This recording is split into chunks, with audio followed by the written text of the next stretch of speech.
Bienvenue tout le monde. Je m'appelle David Smith, nous sommes à Gatineau, Québec. Le soleil brille, il fait beau. Tenez dans vos livres, dans vos Bibles, en Jean chapitre 6. Jean chapitre 6, verset 59. Jean chapitre 6, verset 59. Et il s'agit d'une histoire familière.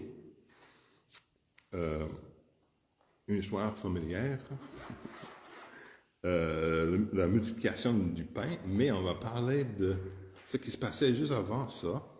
Et le titre de mon message, c'est « Passer entre les mailles du filet ». Passer entre les mailles du filet, ou en anglais, « slip through the cracks ». Et je vais expliquer ça.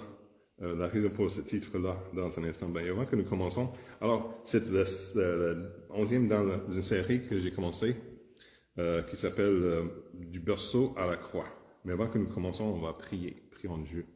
Merci Père Céleste pour le privilège que nous avons à lire ta parole ensemble.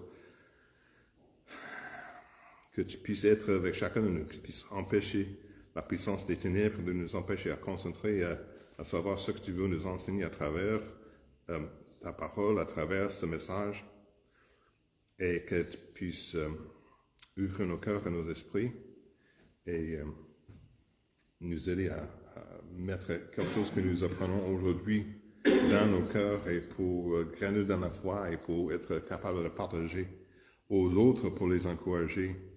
Et s'il y a quelqu'un qui écoute ce message qui n'est pas 100% certain d'être sauvé, qui puisse mettre la confiance en Jésus-Christ comme le sauveur personnel dès aujourd'hui, et nous remettons toutes ces choses entre tes mains, au nom de Jésus. Amen.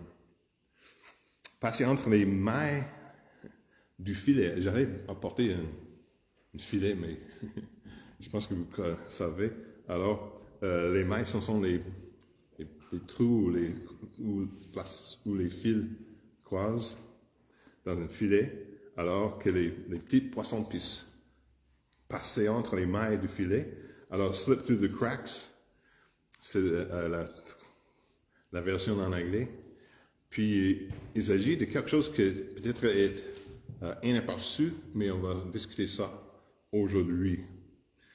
Puis, la Bible nous dit en Jean chapitre 6, verset 5 à 9, Jean chapitre 6, verset 5 à 9, la Bible nous dit « Jésus donc, ayant levé les yeux et voyant une grande foule qui venait à lui, dit à Philippe, « Où achèterons-nous des pains afin que ces gens aient à manger? » Or, il disait cela pour l'éprouver, car il savait ce qu'il devait faire.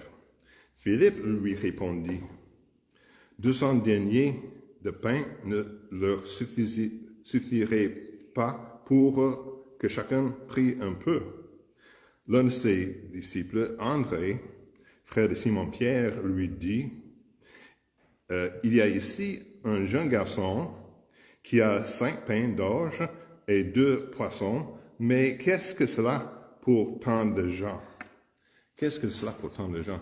Alors, bien sûr, c'est le commencement de l'histoire au sujet de multiplication des pains, mais ici, je veux parler de 3 personnes, et un en particulier. D'abord, Philippe.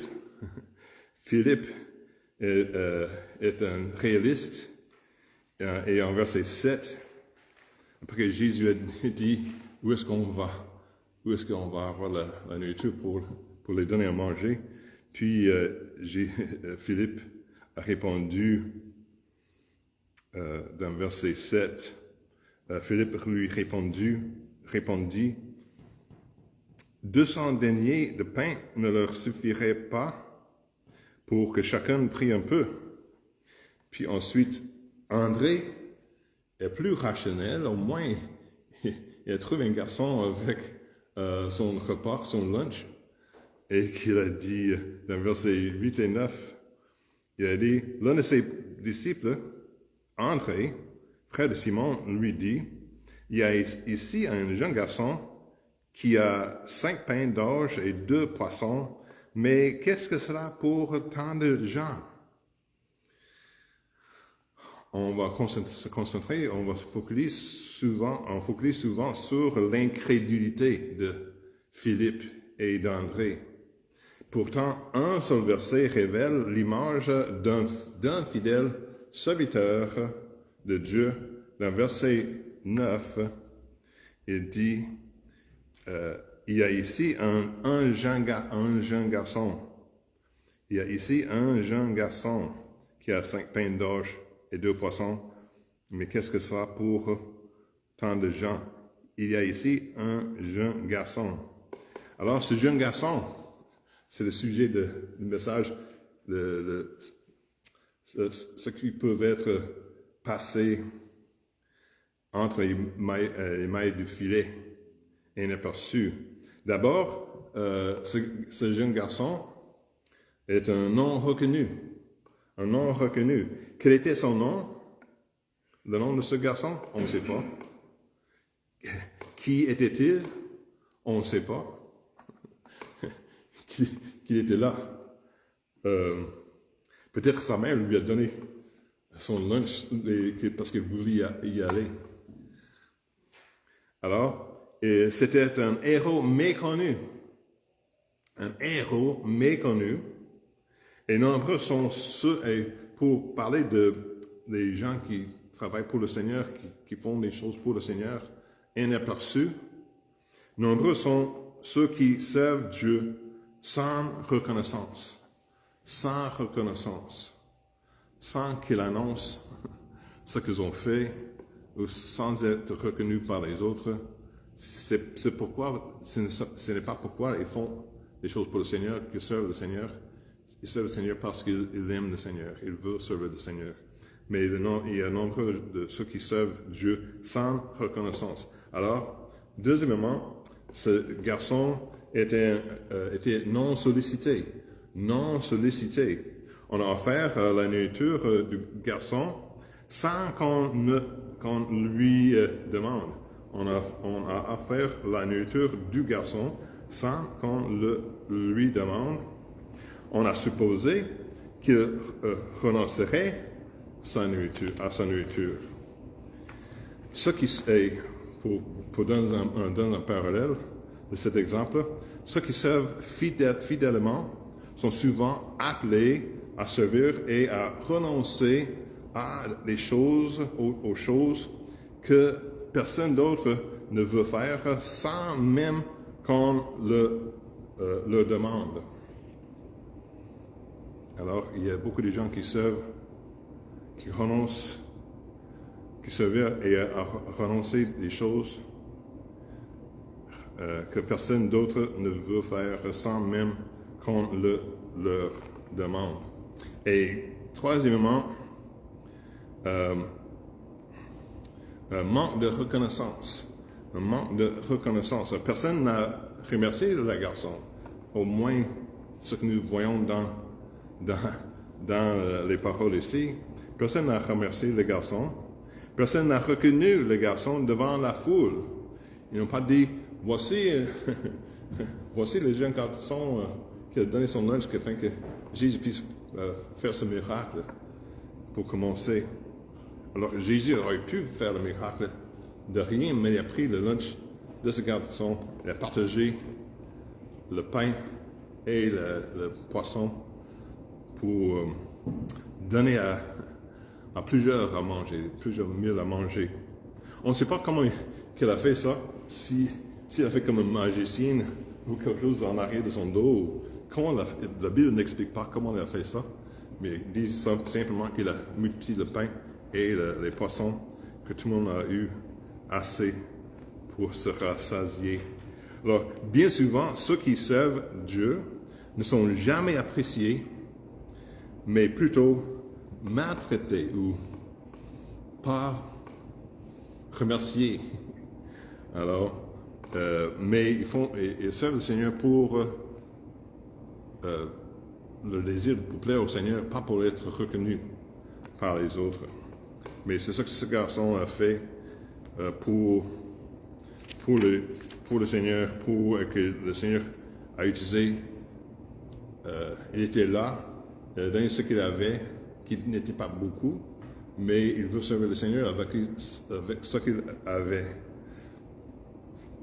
Alors Jésus a accompli une œuvre magnifique grâce à la fidélité de ce garçon.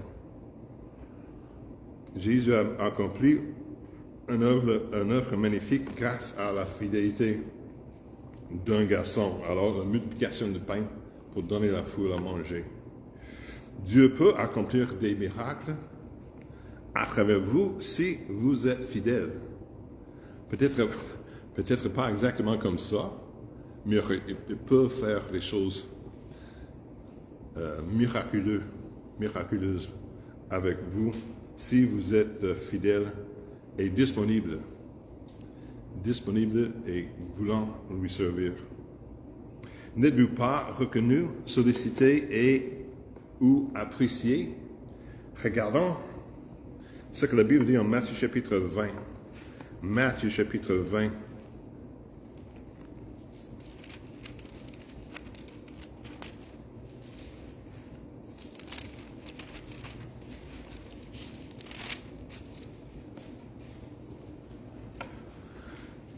Matthieu chapitre 20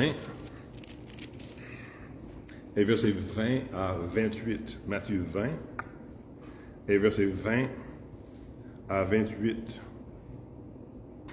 La Bible nous dit, alors, la mère des fils de Zébédée,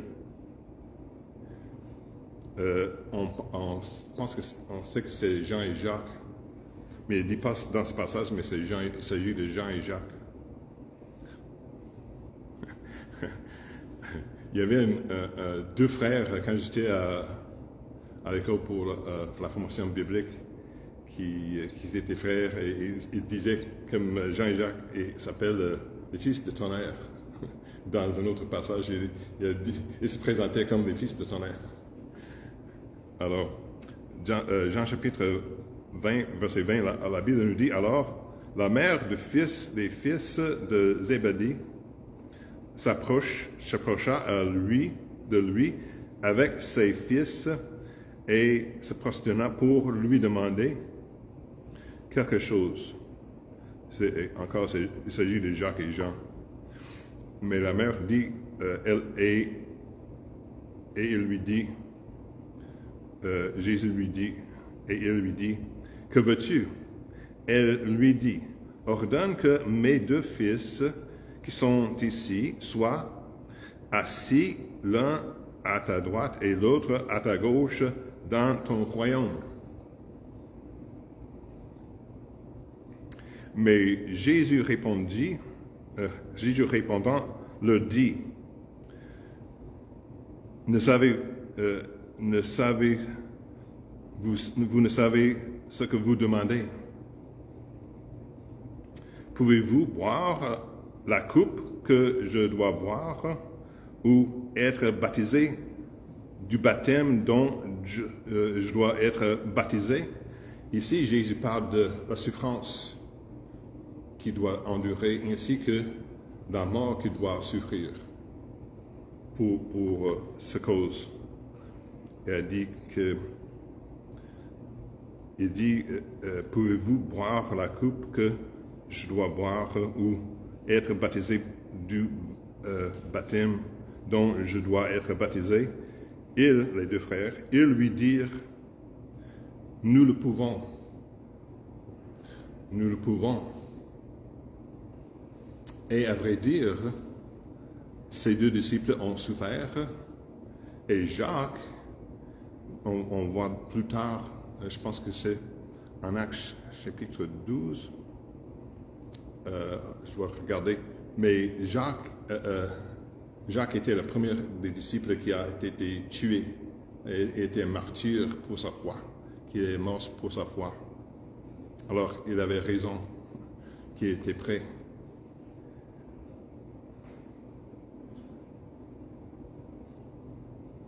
Il dit, nous le pouvons. Verset 23. Et il leur dit, il est vrai que vous boirez ma coupe et que vous serez baptisés du baptême dont je serai baptisé, mais d'être assis à ma droite et à ma gauche ce n'est pas à moi à l'accorder. Cela ne sera donné qu'à ceux à qui mon Père l'a destiné. Verset 24. Les 10 autres, ayant entendu cela, furent indignés contre ces 2 frères. Et Jésus, les ayant appelés, leur dit, « Vous savez que les princes des nations les dominent et que les grands leur commandent avec autorité, mais il n'en doit pas être ainsi parmi vous.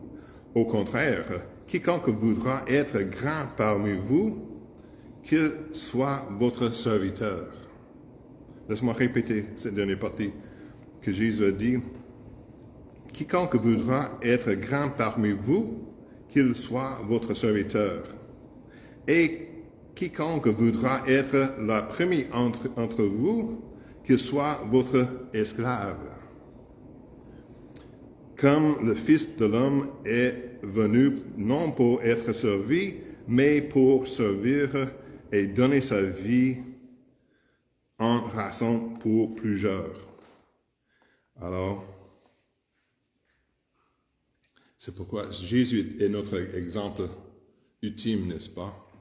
Qu'il a dit dans ce dernier verset, comme le Fils de l'homme est venu pour être servi, non pour être servi, mais pour servir et pour donner sa vie en rançon pour plusieurs. Alors, Jean et Jacques ont dit qu'ils peuvent boire la coupe et être baptisés avec le même baptême. Ça veut dire passer par la souffrance, même souffrance, pour leur foi. Et c'est ce que nous devons être prêts à faire. Ce n'est pas la vie en rose d'être toujours pour être un chrétien. Nous avons une relation personnelle avec Dieu. Nous pouvons expérimenter son amour envers nous et avoir l'assurance du salut éternel, la vie éternelle. Mais la Bible nous avertit que la vie d'un chrétien, pour notre foi, nous pouvons souffrir pour notre foi. Et Jésus et les disciples étaient des exemples de cela. Mais le message concentré sur le jeune garçon qui était non reconnu, non sollicité, et avait un manque de reconnaissance, mais il a servi le Seigneur sans être remercié, sans être reconnu, mais a servi Dieu pour son amour pour le Seigneur et pour la gloire de Dieu. Et ce que nous devons faire aussi.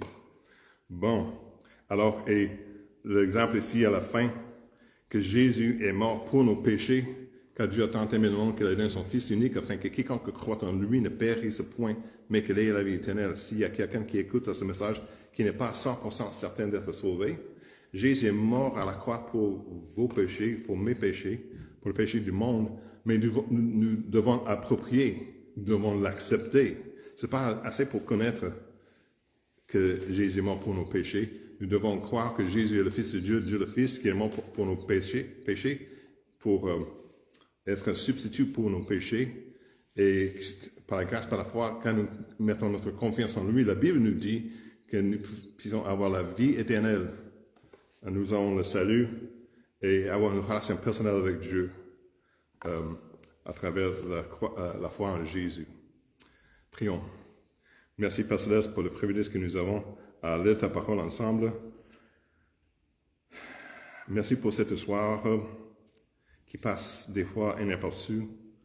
Merci pour les gens qui te servent sans reconnaissance, sans être remerciés, mais que tu les connais et ils vont avoir leur récompense au ciel.